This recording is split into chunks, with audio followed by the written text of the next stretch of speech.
করবে। এখানে কোনো রতি মহারতি কোনো অবস্থাতেই সেই নির্বাচন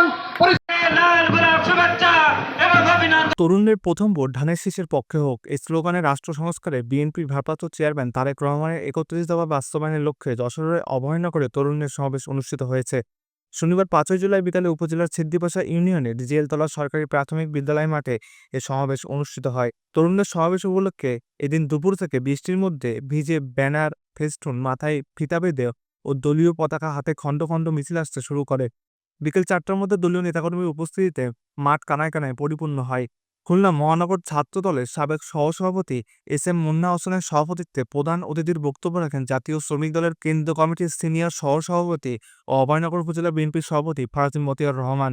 বিশেষ অতিথির বক্তব্য রাখেন নওপাড়া পৌর বিএনপির সভাপতি আবু নাইম মোড়ল সহ প্রমুখ।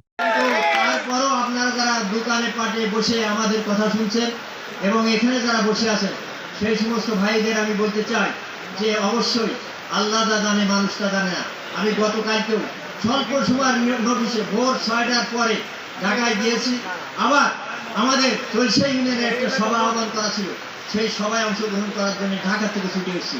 ঢাকায় আমাকে ডাকা হয়েছিল একটা বিশেষ কারণে, সেটা আজকে বলার পরিবেশ হয় নাই, সেই জন্যই বলছি না। ইনশাল্লাহ এর থেকে 12 সালের নির্বাচনে ফারাজি মতিয়ার রহমান কেন্দ্রীয়ভাবে 2 নম্বরের প্রার্থী হিসেবে মনোনয়ন হয়েছিলেন। 1 নম্বর ছিলেন আমাদের টি.এস. সাহেব। কিন্তু আমি ওনার নোবেল ফাউন্ডেশন প্রস্তাবক ছিলাম এবং আমরা সেই নির্বাচনের স্কুলে আমরা ছিলাম।